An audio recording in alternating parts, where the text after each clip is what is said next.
Ya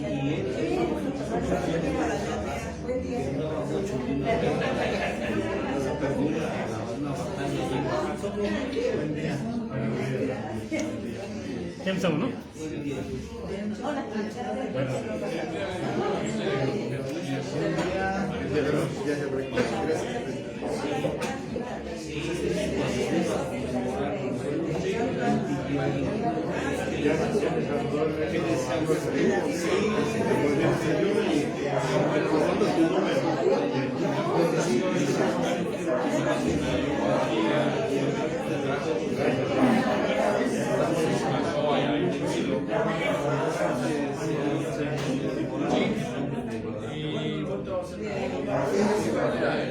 Maestro Luis Alas, ¿ya está por aquí? El maestro Luis.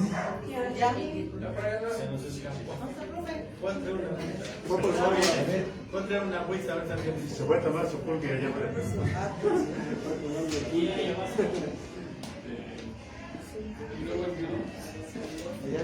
Ya viene.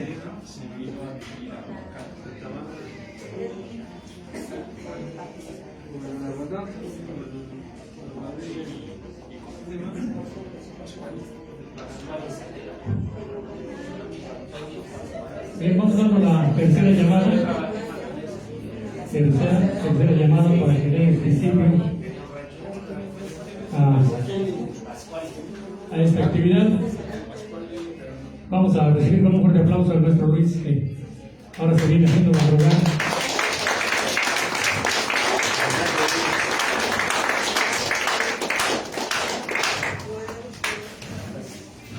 Bien, pues ya estamos dando la tercera llamada. Vamos a esperar que se acomoden. Por aquí hay espacios, hay esta banca, creo que se puede quedar al otro lado. Ella se quedó del escritorio.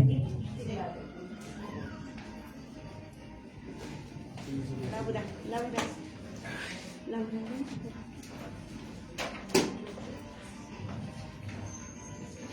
Bien, pues, antes que nada, muy buenos días tengan todos ustedes. En verdad, les agradecemos mucho su asistencia. Paradójicamente, en esta ocasión que todos fuimos puntuales, estamos empezando un poquito tarde, pero qué bueno que hay la puntualidad y se agradece. A nombre del Honorable Ayuntamiento Constitucional de Tultepec, 2022-2024, pues tengo el honor, tengo el gusto de saludar a todos ustedes, de darles la bienvenida aquí a Tultepec, quienes nos acompañan de otros municipios, que bueno, son la mayoría, obviamente, de este grupo de Anahuacas. En verdad, deseamos que estén muy bien, que disfruten mucho la tarde. Creo que los temas que nos va a compartir el maestro Benito Corona Vázquez y el maestro Luis Alas Villamil, pues son de bastante interés. Por mi parte, voy a dar lectura a una semblanza de Tultepec, con muchos datos que seguramente ustedes ya conocen en su mayoría, otros que aún están en depuración, se prestan inclusive a la polémica en un momento dado en cuanto a la certeza de las afirmaciones. Los asentamientos más antiguos de Tultepec se instalaron en una leve elevación de formación geológica pleistocénica que se fue rodeando de áreas lacustres que en las partes bajas y debido a la acumulación de sedimentos formaron zonas pantanosas propicias para la concentración de fauna, incluso de las de gran tamaño como los mamuts, cuyos vestigios se han encontrado recientemente en yacimientos óseos al este-norte de tal elevación. En cuanto a la ocupación humana del actual territorio de Tultepec, ya con un poblamiento más consistente y continuo, perteneció al señorío de Xaltocan, cuando sus confines se extendían de Tultepec a Chiconautla, poniente-oriente, y de Tizayuca a Chilpan, norte-sur, aunque en periodos llegó a ser más extenso que al señorío. Xaltocan fue un altépetl fundado en la isla del centro del lago del mismo nombre, parte del sistema lacustre de la región. Originalmente, la ciudad fue fundada por los otomíes durante el posclásico temprano de Mesoamérica. En excavaciones arqueológicas en la zona de la isla de Xaltocan se han encontrado restos cerámicos y de otros tipos que se han fechado en esa época. Parece probable que Xaltocan haya sido un centro de poder al que tributaban otros Altepeme dentro del ahora Valle de México. Sin dejar de considerar que en tiempos anteriores el actual territorio municipal fue asentamiento teotihuacano entre el 100 y el 700 después de Cristo, y luego tolteca entre el 900 y el 1100 después de o dentro de nuestra era, previos a las ocupaciones otomí y náhuatl, lo que ha ofrecido hallazgos arqueológicos de rica variedad de origen y temporalidad.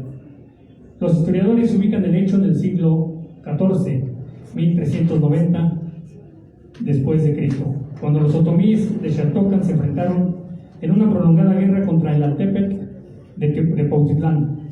Por esta época Xaltocan era un señorío muy importante y Cuautitlán era uno de los altepeme dominados por los tepanecas de Azcapotzalco. Al final de la guerra, Cuautitlán venció a los xaltocanecas y los otomíes debieron trasladarse a Meztitlán y Tlaxcala, aunque algunos de ellos se asentaron en Otompan, dentro de los dominios de Texcoco. Xaltocan fue repoblado por los nahuas y el territorio actual de Tultepec y demás componentes del señorío xaltocano, incorporados al dominio de los tepanecas, quienes a su vez fueron derrotados por los mexicas y sus aliados. Según los cronistas, durante los 500 años de existencia, Xaltocan se apoderó de las comunidades vecinas y después de ser derrotada por Cuautitlán y sus aliados los tepanecas en 1398 después de Cristo, cayó bajo el mando de la Triple Alianza para que 90 años después fuera conquistado por los españoles.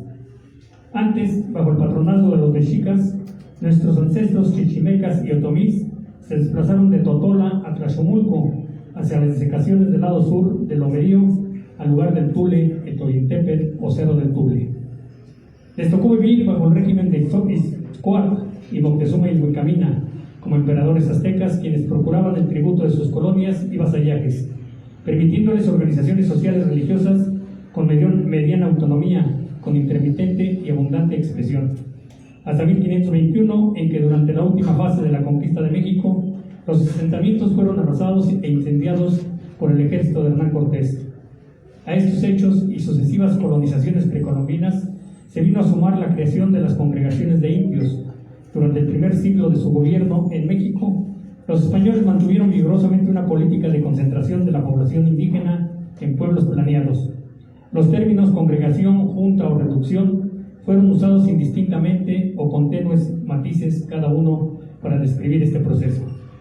El virrey Luis de Velasco Padre llegó en 1550 con instrucciones de continuar con las congregaciones iniciadas 25 años antes. Fue durante su gobierno cuando las órdenes mendicantes disfrutaron de un periodo de expansión y Velasco trabajó en cercana colaboración con ellas, seleccionando y visitando nuevos sitios para los monasterios y planeando cabeceras y pueblos de visita. En algunas ocasiones, varias comunidades eran reunidas en un solo sitio para compartir la parroquia, el mercado, etc. Había frecuentes fusiones de calpultin que eran reubicados en las cabeceras, donde se convertían en barrios colocados ahora bajo la advocación católica. Las cabeceras se determinaban a partir de centros ceremoniales preexistentes que los nativos visitaban con fines religiosos, lo que propició la instalación de iglesias parroquiales y capillas. Estas cabeceras, antes centros ceremoniales, se encontraban en sitios fortificados o diestramente protegidos, frecuentemente en la cima de un cerro, en los cuales se podían refugiar la gente durante las guerras. Cuando no era así, se imponía la traza urbana similar a las ciudades europeas. Bajo estas premisas, en 1566 fue fundada la iglesia parroquial de Santa María Nativitas Tultepec, con las determinaciones tomadas por Luis de Velasco, aunque él habría de morir 2 años antes, en 1564. 1566, el 3 de agosto, mismo año que fueron muertos Alonso y Gil González de Ávila, encomenderos sucesores de estos territorios, al ser decapitados por su participación en una supuesta conjura al lado de Martín Cortés, hijo del conquistador.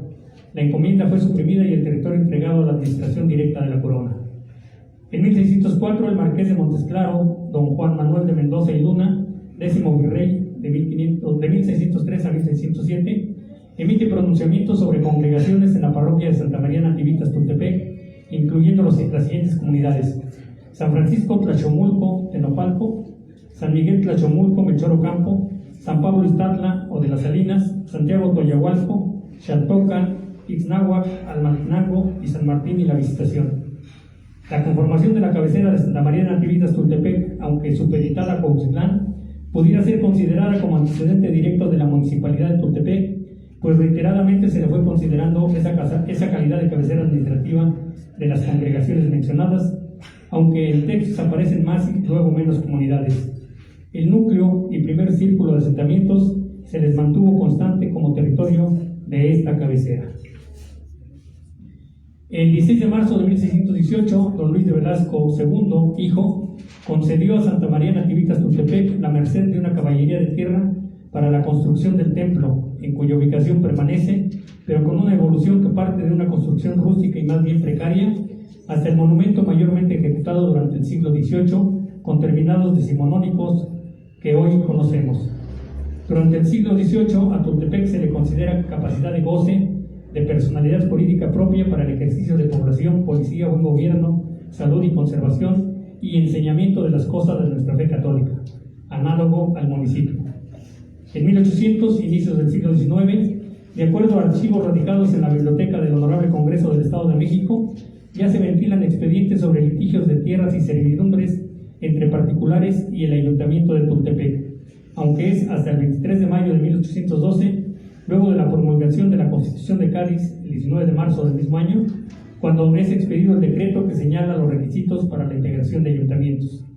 En el caso de Tultepec, la gestión será encabezada por don Pedro Pánfilo Urbán, alcanzando a establecerlo a partir del 13 de enero de 1821, sin que se defina el territorio que comprende ni la calidad de municipio.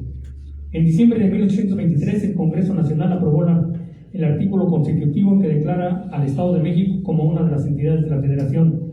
Se instaló el 2 de marzo de 1824, pero es hasta el mes de agosto que se publica la Ley Orgánica Provisional, definiendo las atribuciones del gobernador, las bases de la administración y las obligaciones de los prefectos, subprefectos y ayuntamientos.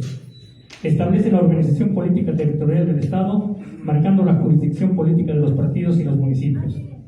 Para el 19 de febrero de 1825 se hace público el decreto de organización interna de los ayuntamientos, indicándoles con precisión cada una de las funciones de los alcaldes, síndicos y regidores.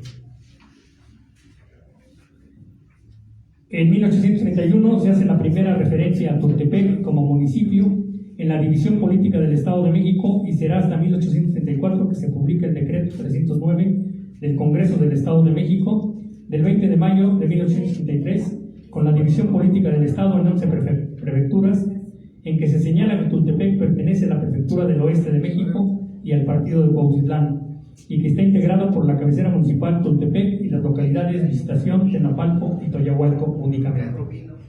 Al confirmarse la estructura territorial del municipio de Tultepec en 1854, se dice integrada por los pueblos de San Miguel Tlachomulco, La Visitación, San Francisco Tenapalco, Santiago Teyahualco y San Pablo de las Salinas.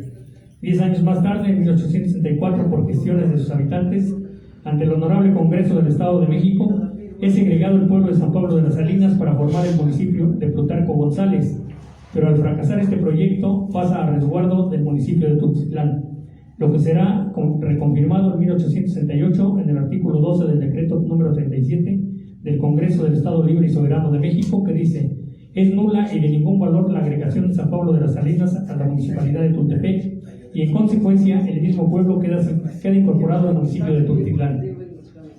Confirmada que había sido la territorialidad de Tultepec en el mismo 1854, el 24 de octubre se erigió la municipalidad de San Miguel Tlachomulco, integrado por los pueblos de La Visitación y San Francisco Tenapalco.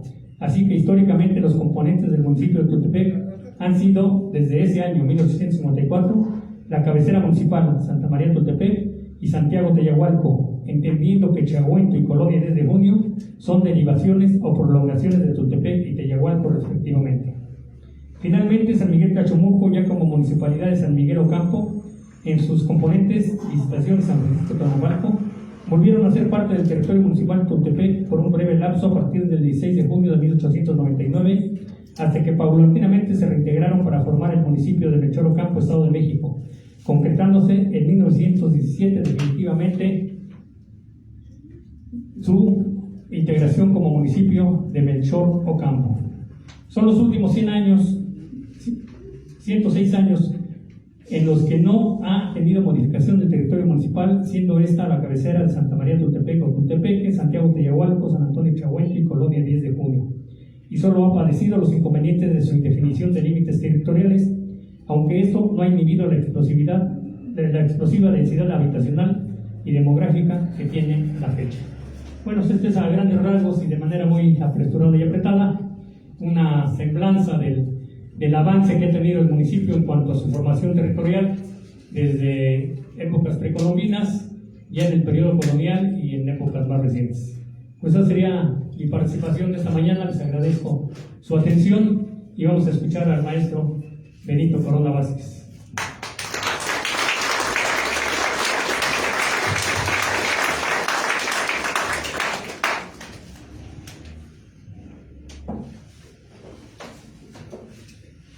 Muy buenos días, tengan todos cada uno de ustedes. Vamos a repartir unas hojitas para que lo vayan viendo. Son hojas de plantas medicinales que se utilizan. La forma de donde me baso las plantas es de la Universidad de Chapingo. Es la Universidad de Chapingo. En Chapingo me estoy basando ese tipo de estudio que han hecho sobre las plantas medicinales. ¿Por qué? Porque las usamos en el temazcal. Ahora, con respecto al Isaac, Aquí no. sí.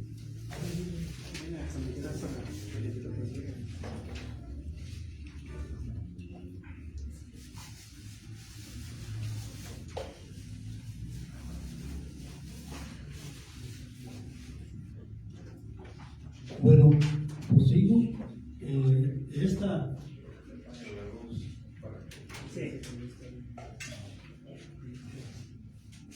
Esta etapa la voy a considerar en tres partes: la prehispánica o precautémica, la zona de Tultepec, de los temazcales, y actualmente cómo es que trabajamos en temazcal. Ahorita que nos proyectan unas imágenes, porque aparecen en 16 códices del temazcal. Vamos a esperar que se proyecten.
¿Alguien sabe estas cosas?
Ahora sí, ya nomás que elige el archivo.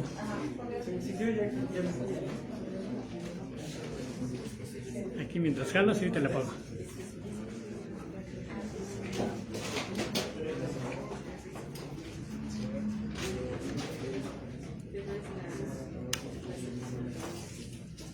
Bueno, proseguimos.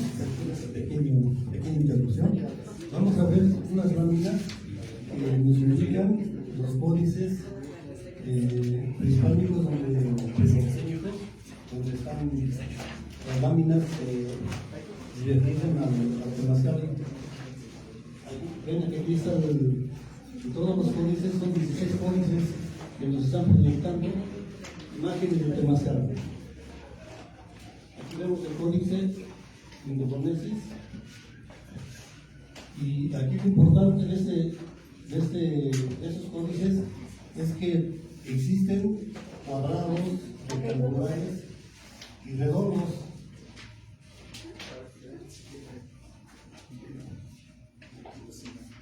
Ahí este temazcal es redondo.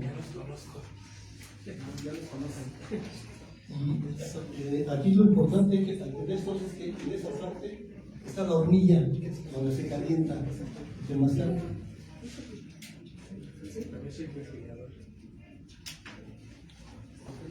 ¿Estaba dentro del agua eso? Pues sí, se supone que sí está en el agua. Probablemente el agua ya la calientan también.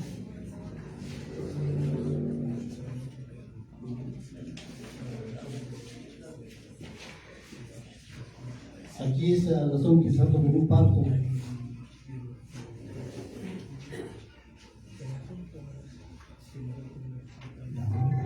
Bueno, este es en Xochicalco, en Temazcal. Aquí en Yucatán, Guatemala. Bueno, aquí vamos a ver que en esa época prehispánica existe algo de información, pero no nos indica cómo se desarrollaba, cómo se utilizaba. Aquí en Tultepec era de una forma también especial, como en todos los pueblos. Constaba de un cuadro o un redondo de máximo 2 metros, donde cabían 4 o 5 personas. La hornilla donde se calentaban las piedras estaba afuera y eran elevados como de unos 60 o 80. Y entraba la partera y la persona que se aliviaba entraba al temazcal usando diferentes plantas medicinales. Unas de ellas es el alcanfor, el pirul, la ruda, la Santa María. No hay registros específicos ni fotografías porque se pierden el tiempo, ¿no? En 1950 existían aproximadamente 25 temazcales funcionando para una población de 5.500 habitantes. O sea que era un baño normal que se utilizaba. Yo creo que por eso no tomaban fotos. Entonces era un baño normal de aseo. Y sí se utilizaba porque mi abuela nos tocó que nos bañara allí en el temazcal. Y así fue evolucionando. En 1970 se termina el uso del temazcal por la industrialización que se vino a Tultepec. Ya la gente se preocupaba más por salir rápido, porque en el baño del temazcal había un tiempo de duración para prepararlo. 2 horas más o menos, de 2 a 3 horas, preparar el calentamiento del temazcal. yo una hora o 2 horas también adentro de temazcal. Y aquí la diferencia de los temazcales de Tultepec era que esencia caliente. ¿Qué significa la esencia caliente? Es que ya a la hora que entraban, como había un calentamiento previo, la gente que entraba al temazcal ya estaba muy caliente, arriba de 60 grados. Y ya no se podía la gente echar agua fría, no se podía que le pegara ningún aire, porque le puede dar una pulmonía. Entonces tenían que resguardar de unas 3-4 horas para que ya no les pegara el aire. Entonces era mucho el tiempo en el que se utilizaba para un baño. Entonces lo que se hizo, se modificó y empezó a entrar en desuso.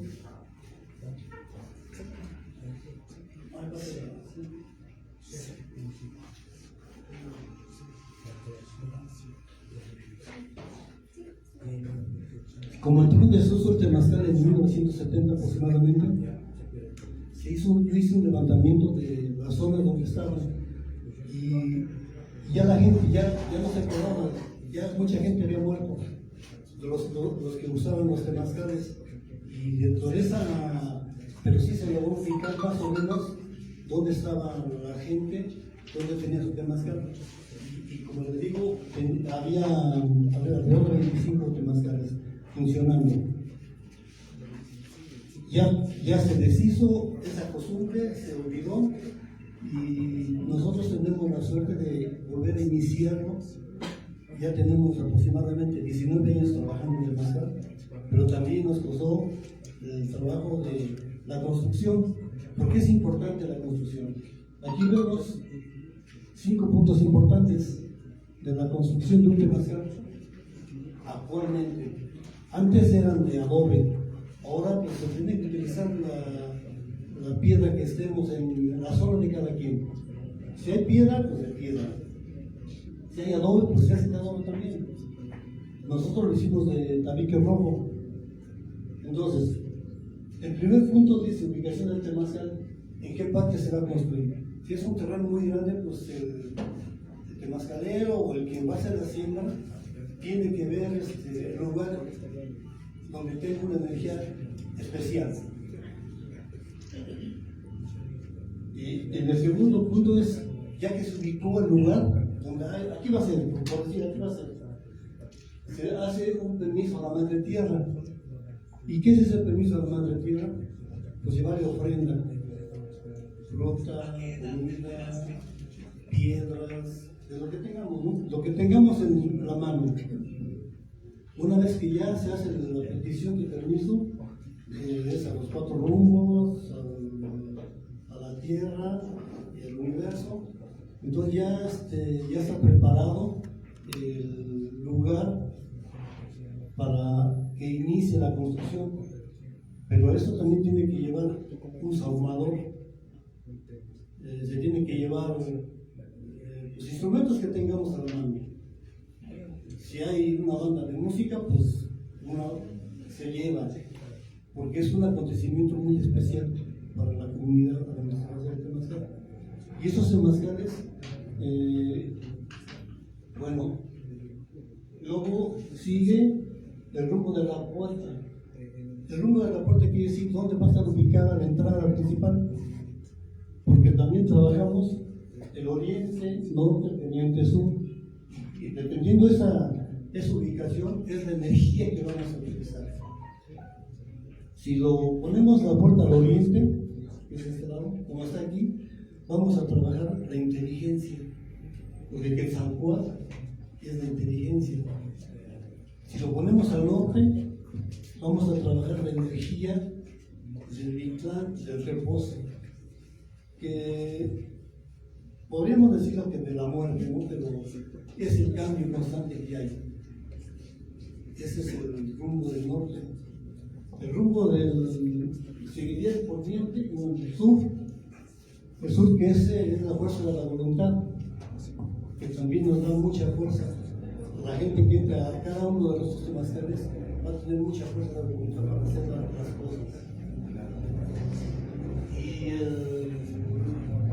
el poniente es ser exclusivamente para muchas mujeres guerreras. Primordialmente es una esencia femenina el temazcal.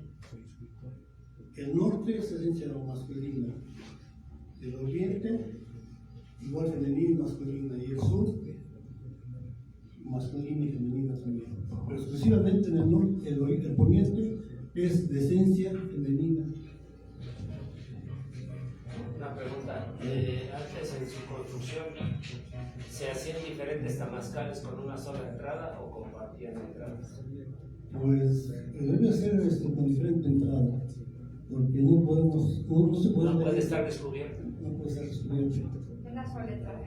Es una sola entrada, podría un temazcal, una entrada. Una para cada entrada. Una entrada, sí. Sí, aquí Arturo Ávila nos pregunta por Facebook, ¿cuántos temazcales actualmente hay en Tultepec? A eso íbamos, bueno, Bien. pero ya que está la pregunta, actualmente existen unos 25 temazcales aproximadamente, si no es que más, porque hace 19 años fuimos el primer temazcal que pusimos a trabajar, y ahora en la actualidad pues ya ha avanzado mucho y la gente está tomando mucha conciencia del beneficio del temazcal. Pero pasa adelante, ¿no? Aproximadamente 25 temazcales. Que una vez que ya se utilizó, ya se armó el temazcal, se contrató una persona. En este caso, nuestro temazcal, mi hijo y yo lo consumimos, nos tardamos mucho tiempo, no somos albañiles, pero lo hicimos con esa fuerza de voluntad que todos tenemos para hacer las cosas. Entonces, y nos tardamos mucho tiempo, no sabemos cuánto, pero nos tardamos. Y nos quedó bien, pues a la leche sigue. Bueno, el cuarto punto dice ofrenda para el inicio de la construcción.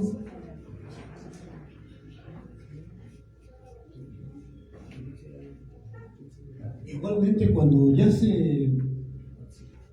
terminamos el temazcal, vamos a hacer la ofrenda para el inicio de la construcción. Pero antes de iniciar esa ofrenda, también el que hace la ceremonia tiene que ver un día especial de la construcción. Aquí vamos a usar el tonalama. En el tonalama nos dice, por decir, día 8. Bueno, ese día vamos a hacer el temazcal, la ofrenda del temazcal. Cuando se va a hacer para el inicio del temazcal, cuando se va a hacer el nombre de la fiesta y nombre para la celebración del temazcal, es otra fecha especial. Entonces sacamos el tonalama del temazcal y se hace el nombre. ¿Qué es el tonalama?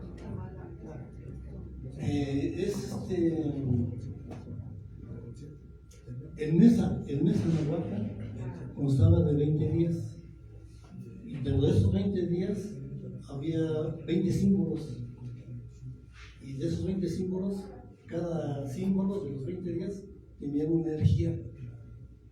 Entonces nosotros teníamos que buscar el día propicio para trabajar ese temazcal y la hora. Entonces, se inicia el permiso a la madre tierra con esa energía. Los rumbos de la puerta seguimos, ofrenda para iniciar la construcción, también se lleva una ofrenda cuando se va a iniciar la construcción. Ya se hizo el permiso a la madre tierra, pues una ofrenda también para la construcción. Entonces, fiesta y nombre para la elevación del temazcal. En este momento, pues ya también se hace la hora, el día, para influir en la construcción del temazcal. Nuestro temazcal se llama Tlazocpapalech,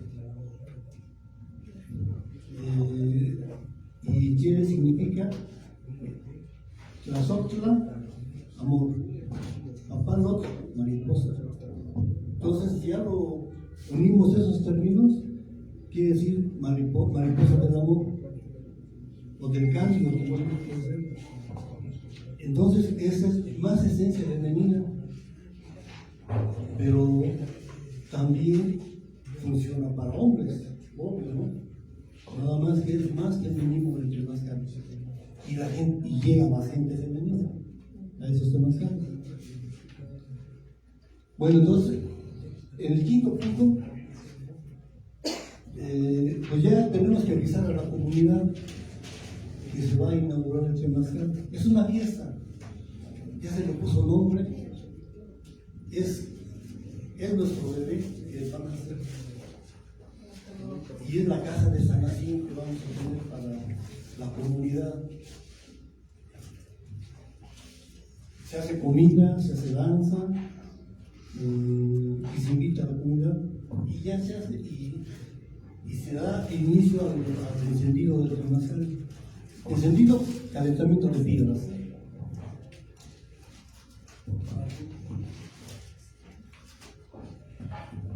Bueno, ya aquí vemos otros puntos, 5 puntos y otros igual 5 puntos, 6 puntos.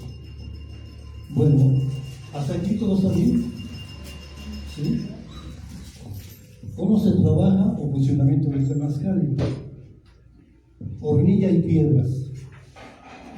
Nosotros calentamos, bueno, actualmente se hace el calentamiento de las piedras fuera del temazcal. Se hace una hornilla, se calientan piedras.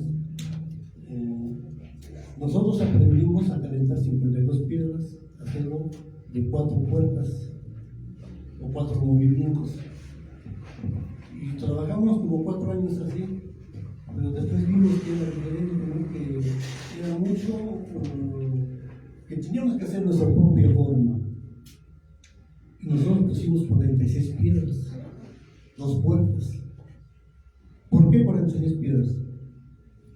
Porque son los cromosomas que tiene el humano. 23 cromosomas femeninos y 23 masculinos. En la primera puerta, el primer movimiento, metemos 23 piedras. Estamos integrando la esencia femenina. Y en la segunda puerta metemos todas las 23 piedras para que la gente que está ahí salga renovada, salga nueva, con nueva energía y encuentre la curación. Como todo, en todas las culturas del mundo usamos simbolismos, y este es un simbolismo importante, porque estamos creando nuestra propia forma de trabajar, en base a la experiencia que hemos tenido, entonces, piedras y los movimientos, rumbos del universo también. También se trabajan los rumbos del universo, que es el oriente, poniente, el norte y sur. Entonces aquí vamos mirando que formamos los rumbos del universo, formas de baño y las terapias que se aplican. En las formas de baño nos está indicando para qué lo queremos utilizar. Hay una forma de baño es social, para tomar acuerdos, para curación, para cuando se liga una mujer del parto, también para eso se utiliza. Se utiliza también para sanación de emociones. Esas son las aplicaciones y terapias que aplicamos en el baño del temazcal.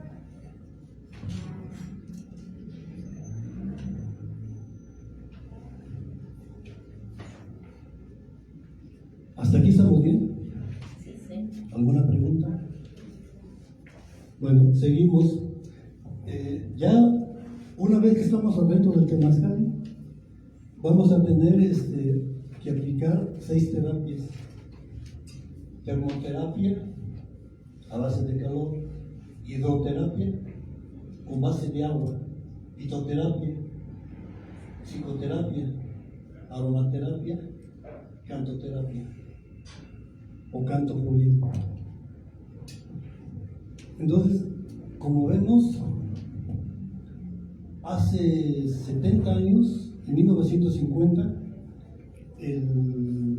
la forma de manejar el temazcal era exclusivamente para las mujeres que se aliviaban, pero también servía como baño normal. Pero también las personas que entraban al temazcal platicaban. ¿Qué platicaban? Sus emociones.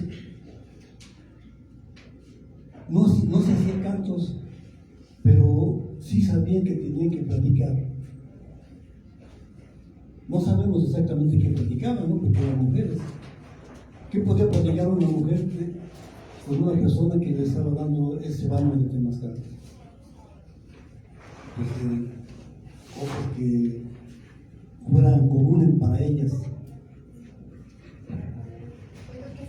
¿Lo hacían en comunidad? Como era para 4 personas, pues nada más juntaban 4 personas o 3 personas, o una persona también podía entrar, porque así era, ¿no? Había poca población. ¿Y actualmente? Actualmente ya se manejan varios tamaños de temazcales. El de nosotros mide aproximadamente 4 metros de diámetro. O sea, es casi igual. A ver. Buenos días. Una pregunta. ¿Qué de cierto hay en el hecho de que una mujer cuando no es fértil y acude, bueno, pues, se hace fértil, pues? Sí. Esto, inclusive, pues, en el área de donde vengo, pues hay un temazcal y que, pues, así ha sucedido, ¿no? Que han acudido y, pues, nada de fertilidad, y al acudir a estos lugares, pues ya, inclusive hasta cuartos nacieron. Sí, es cierto. Todo lo que... Por eso se prohibió, ¿no? Porque la gente era muy sana. Y aquí en Tultepec fue el desuso por la desegregación, que la gente empezó a salir a trabajar y pues, rápido, hay que bañarnos y jicarazos y vámonos. Porque antes no había regaderas, ¿no? Jicarazos y vámonos a la chamba. Pero ya se empezó a retomar. Y es cierto, y también es cierto que cuando una mamá no produce leche, entrando al temazcal, produce mucha leche por las plantas. Hay unas plantas que son especiales, que son galactógenas, que hacen que produzca leche la mamá. Y también tal vez una rameada en ciertas partes para que produzcan, y sí producen, ¿no? Es real. También es real que las mujeres sean más fértiles, y si no pueden, ahí ahora ya hay más técnicas, ¿no? Hay gente que ya les acomoda la cintura con un rebozo, que eso siempre se había hecho. Y adentro del temazcal, y miren, también se produce. Bueno, entonces, termoterapia a base de calor. Aquí sucede algo bien importante. Nuestro cuerpo, cuando estamos en cosas extremas, se defiende. Cuando tenemos un frío excesivo, nuestro cuerpo, sin que nosotros le digamos defiéndete, él solito se defiende. ¿Cómo hace para defenderse del frío extremo? Empezamos a temblar, empezamos a sacar líquidos para estabilizar el cuerpo del calor.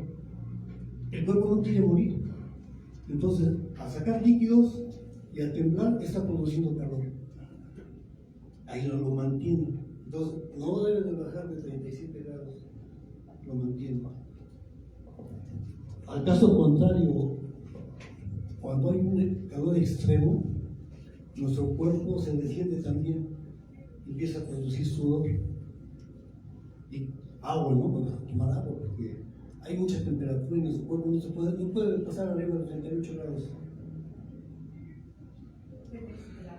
Entonces se deshidrata y llega un momento que puede morir. Ha pasado, ¿no? Con las altas temperaturas gente que ha muerto. Un cuerpo de calor.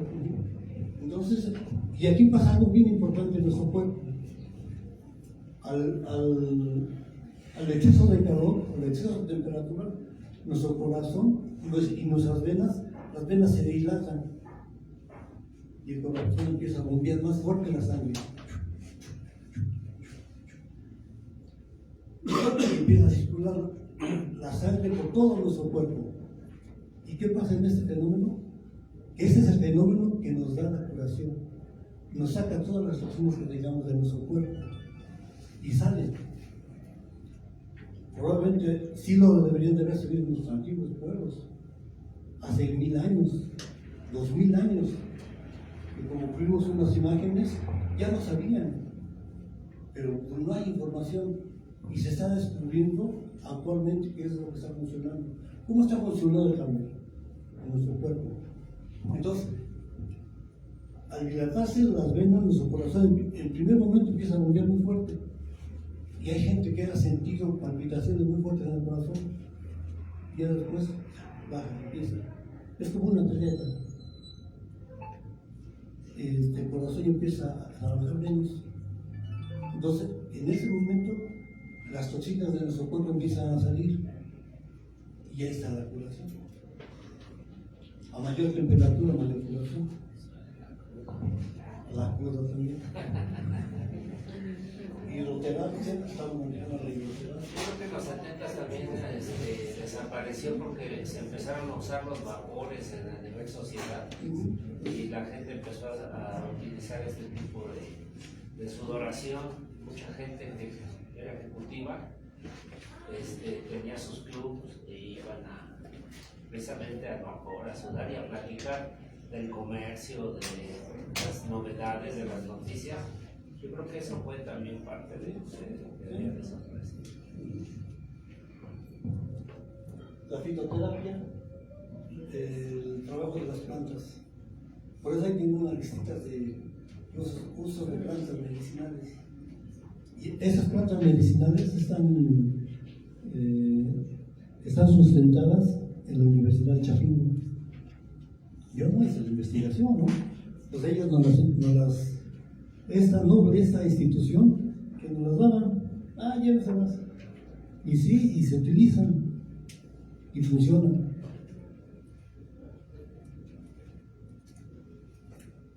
Aromaterapia es las plantitas desprenden aromas y esas son terapia que nos sentimos bien. Y el cantoterapia, el canto florido, Huicuazóchitl,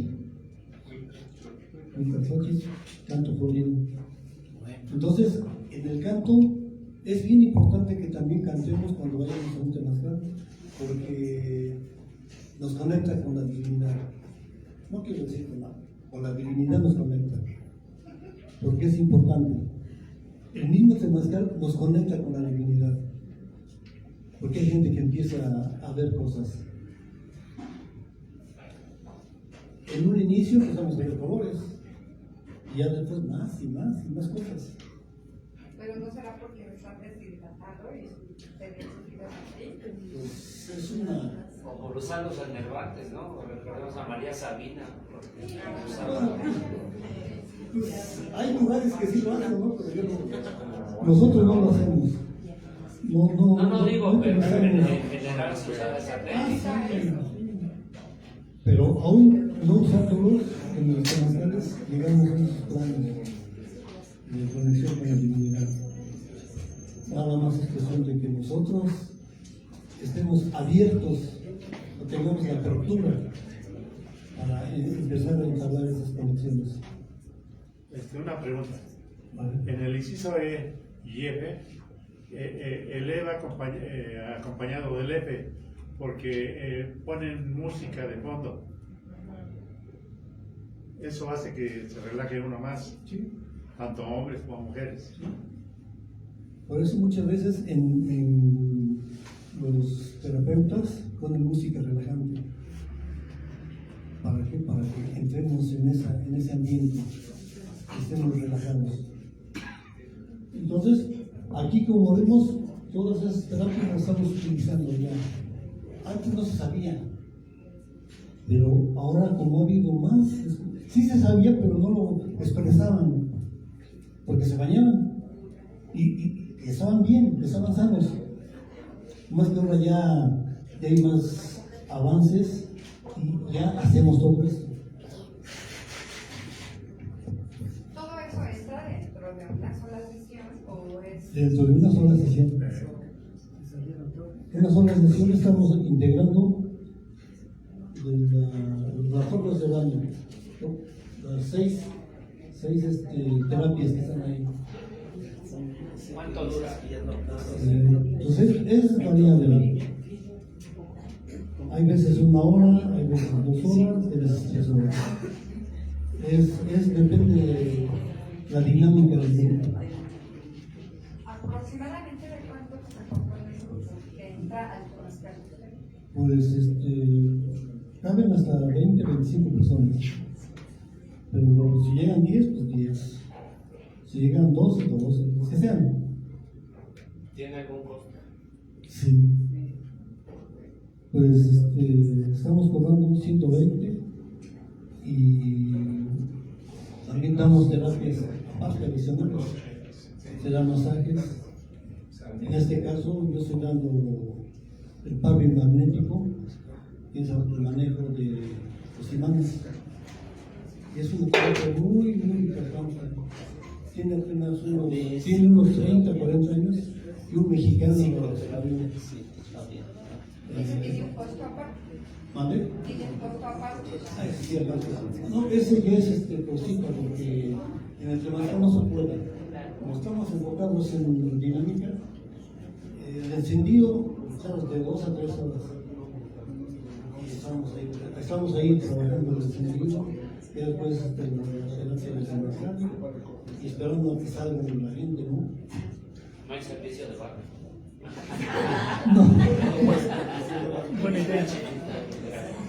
No. ¿Te vas a desintoxicar o Sí, y también nos apoya gente que conoce el plan de universidades, que es muy, muy importante este trabajo. Aquí hay una compañera que trabaja mucho en los planes medicinales. Está allá atrás. ¿Conoce a ver? Hace.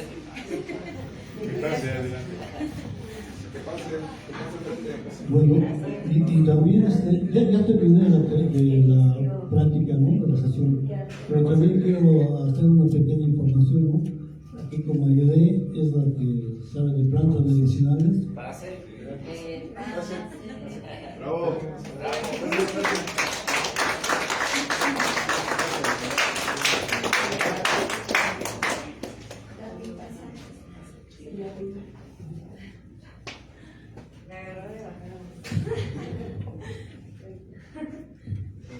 Hola, buenos días. Ay, no había visto nada. Pues sí, es muy importante todos los aspectos que comenta don Benito, sobre todo con las plantas. Aquí en la parte en donde tenía él la cuestión de cantoterapia, también vienen varios elementos, que son los instrumentos. Todo eso adentro del temazcal tiene bastante fuerza y pues todo se integra a final de cuentas para que en el ser nos empiece a trabajar toda esa energía y todos esos elementos, y entonces sí se renueve a final de cuentas con las plantas que tienen muchas sustancias. La desintoxicación viene desde órganos a nivel sanguíneo, a nivel cerebral, porque hay elementos que trabajan directamente en la corteza neuronal. Entonces se activan los neurotransmisores y esto también lleva a un restablecimiento a nivel neuronal. Entonces la psicoterapia es algo que actualmente se está tomando mucho auge en la modernidad, porque son varios elementos que nos ayudan a sanar, y el sistema neuronal tiene que ver también con la cuestión orgánica de cómo estamos por dentro. Entonces, sí, las plantas son completamente importantes y no sé qué más podría, me agarró de bajada, disculpen, pero sí es todo un mundo. A mí me apasiona bastante porque a partir de las plantas, la naturaleza, como lo comenta el maestro Luis, nosotros aprendemos a armonizar, y si no es a través de la naturaleza, con los elementos y lo que tenemos conforme nuestro cuerpo, pues no veo otra manera en que podamos hacerlo, porque es, a final de cuentas, esta forma creacional y generacional, y viene desde la cosmovisión que nuestros ancestros planteaban, y siempre ellos trabajaban en esta armonía con todos estos elementos. Y bueno, pues si tienen alguna pregunta, adelante, si no, pues muchas gracias.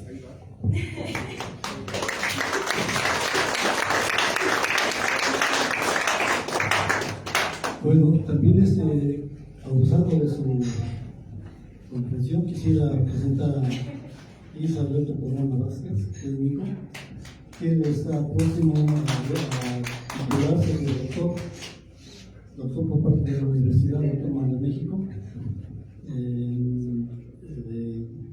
Es un título muy grande. A ver si quiere pasar para que diga su título.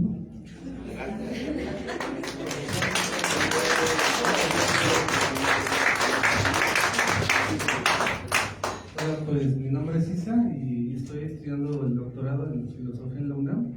Estoy realizando una investigación que tiene que ver con un texto del siglo XVII, que es el Tratado de las Supersticiones, de Fernando Ruiz de Alarcón. Es muy interesante ese texto porque fue un padre del clero regular, y del secular, perdón, ya no perteneció al regular, es decir, ya era un padre diocesano. Entonces fue encomendado, ¿no?, por los ministros de indios para recopilar conjuros en lengua náhuatl. Es muy interesante, ¿no? Entonces estoy analizando este texto y pues igual que mi padre nos hemos dedicado ya por algunos años a la medicina tradicional, a realizar este tipo de rituales, fundamentándolo sobre todo, como bien lo comentaba él, ¿no? Desde las prácticas rituales ancestrales que todavía siguen prevaleciendo, y también desde las fuentes, ¿no? Es un punto muy importante, siempre orientarnos en las fuentes, porque son el sustento que nos va a dar para poder entender toda la parte de la cosmovisión. Por ejemplo, ahorita se proyectaron algunos códices en donde se está representando cómo se realizaban los temazcales en la antigüedad, desde tiempos prehispánicos. Esta es una práctica milenaria que está en todas las culturas.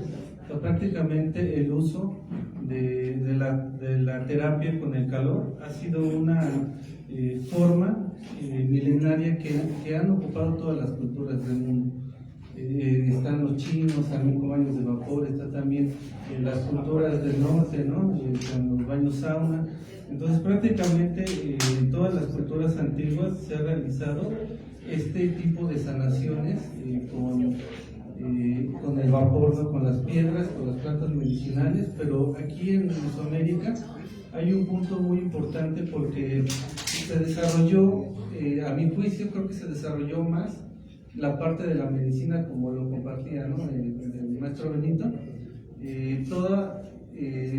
Se logró desarrollar toda una medicina integral, porque se vinculaba cantos, rituales, ceremonias, plantas medicinales, diferentes ámbitos, ¿no? Ahorita también lo psicológico, ¿no?, que es central, ¿no?, para la sanación y volverte a curar y vincular contigo mismo, o sea, sanarte contigo mismo y con el todo, ¿no? Entonces eran aspectos muy importantes, y también, como lo comentaba usted, también se consumía, pero esto era una práctica solamente para iniciados, ¿no?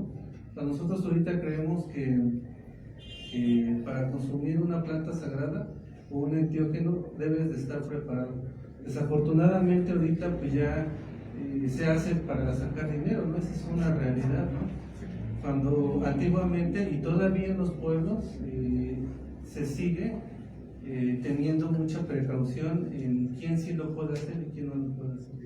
Entonces el temazcal era una práctica milenaria Ese es un punto muy importante. Y también hemos fundamentado en la investigación que hemos venido realizando en lo que se quedó escrito, ¿no? También en el momento del contacto, cuando se da el momento de la invasión de los españoles hacia tierras americanas, hacia tierras mesoamericanas o anahuacas, se da ese contacto y vinieron frailes, vinieron cronistas, vinieron pues, toda esta parte de la religión cristiana que quería evangelizar, y también ellos pudieron dar informes, ¿no?, de lo que estaban observando, de las prácticas indígenas en ese contexto en el que vinieron en el siglo XVI, siglo XVII, y ellos documentaron cómo se realizaba el temazcal, porque entrevistaron a gente adulta, ¿no? Bueno, gente que tenía conocimiento, ¿no?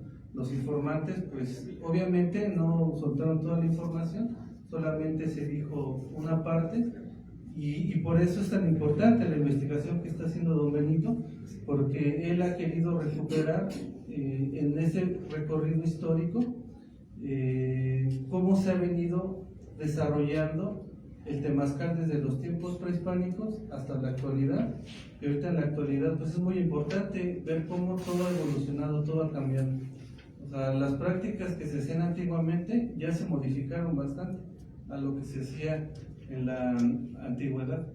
Obviamente, no todo se transforma, todo cambia, todo se modifica, y el tiempo es inevitable, ¿no?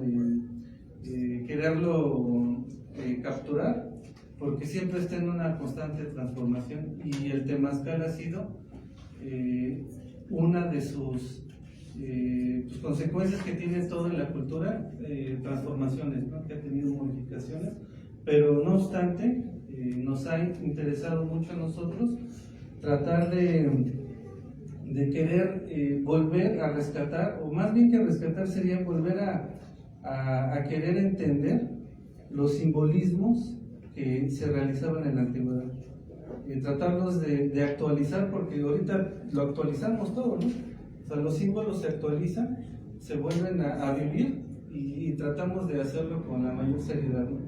Investigando, visitando también, esto es un punto muy importante, visitando comunidades que todavía siguen realizando el temazcal de manera ininterrumpida, ¿no?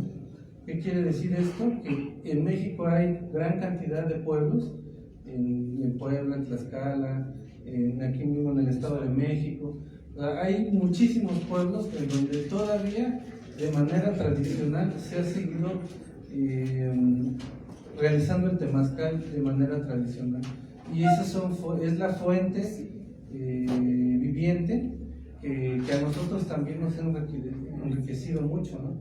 De hecho, pues también nosotros pertenecemos un poco a esa tradición, porque la abuela de mi padre, que es mi bisabuela, ella era temazcalera aquí en el pueblo, realizaba temazcales para el parto y el posparto, y también curaban, ¿no?, con el temazcal. Entonces eso ha sido también un poco el rescate que hemos intentado realizar en este trabajo, ¿no? Y pues agradecer a todos que estén aquí. Una de las maravillas que encontramos.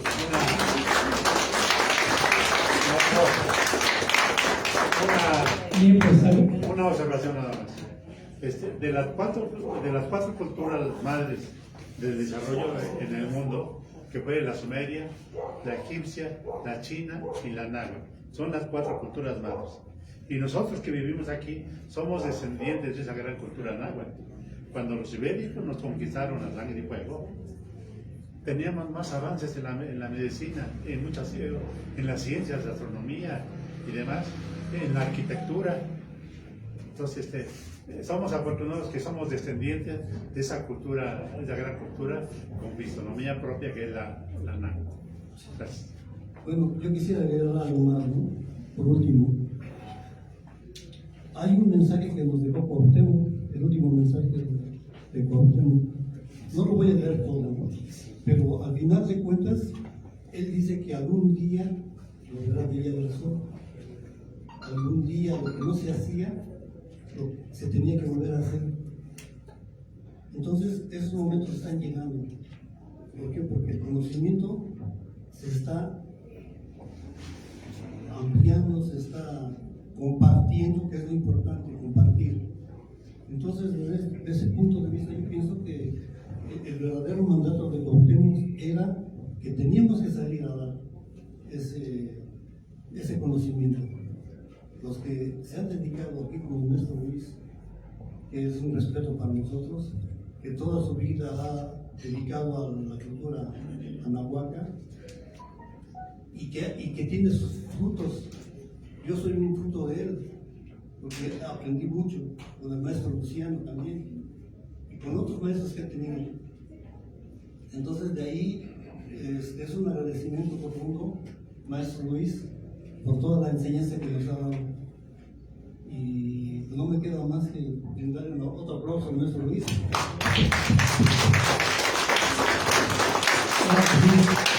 Y el aplauso también para Benito, para Luisa Corona. Es que hay una pregunta para don Benito, sí, de la transmisión en vivo. Está el arquitecto Arturo Ávila, dice, don Benito, ¿cuántos temazcales? Ya se atendió. ¿Ya? Ya. Y, respuestas. ok. Y también, bueno, felicitaciones desde Atizapán, de la Ciudad de México. No más faltó agregar que en la actualidad también ya se lleva a cabo en otros países. Ya en Europa, en Estados Unidos, claro, modernizados. Ya le ponen temazcal y por niveles en unos costados, en otros. Pero esto se practica en Europa, se practica en Estados Unidos, en varios lugares. Claro, como señaló él, ya influye la modernidad, ¿no? Ya es un sincretismo de aquí, de allá y de allá, ¿no? Es importante y en mi intervención va a ir relacionado con, qué bueno que esto, aquí puede poner el micrófono más arriba para que lo escuchen. El tema que voy a hablar va a ser el medicamento en la antigua Anáhuac. Bien, pues ya nos anunció la siguiente participación. Vamos a hacer antes un break. Allá, amigo. Sí. Buenas tardes. Yo soy el profesor Ignacio Márquez del municipio de Nextalpan, investigador de nuestra cultura, hablante un poco de nuestra gran lengua náhuatl, interesado mucho en que nuestras raíces las volvamos a traer, lo acaba de decir el compañero, el mandato de nuestro Tlatoani, creo que ha llegado su momento. Durante el tiempo de la revolución para acá, no se le ha hecho justicia a nuestro idioma y a nuestra cultura. Hay mucho todavía que hay de lo hispano que se quedó torcido y así lo seguimos pronunciando. Le comentaba yo a un compañero que todos los que vivimos en México tenemos más de un 70% de cuestiones indígenas y sin embargo desconocemos lo que somos en una gran parte.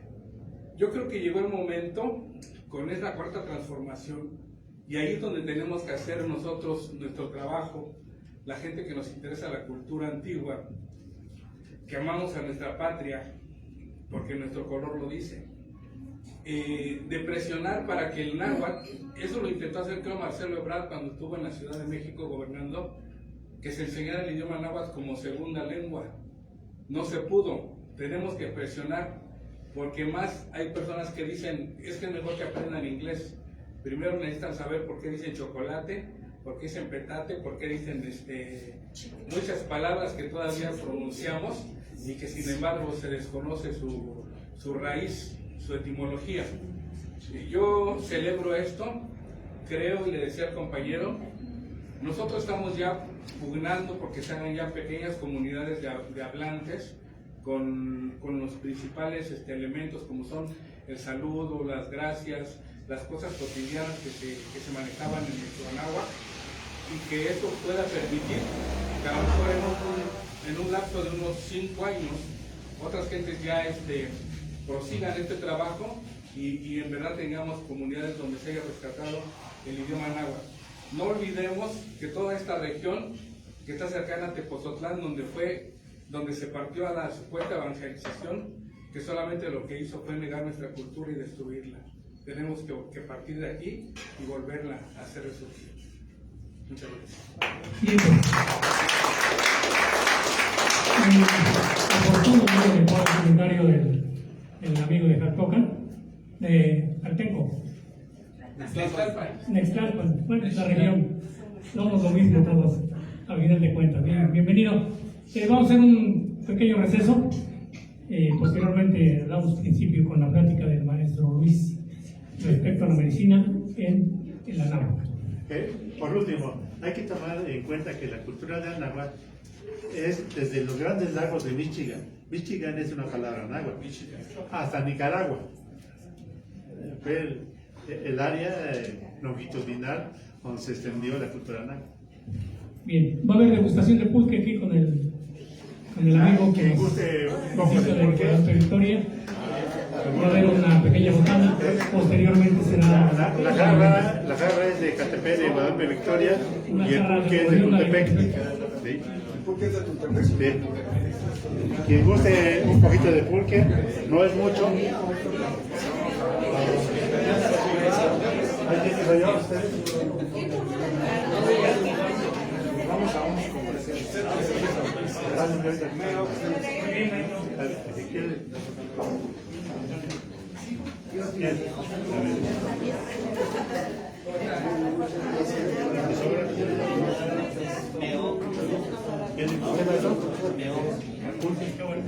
Nos vamos a matar.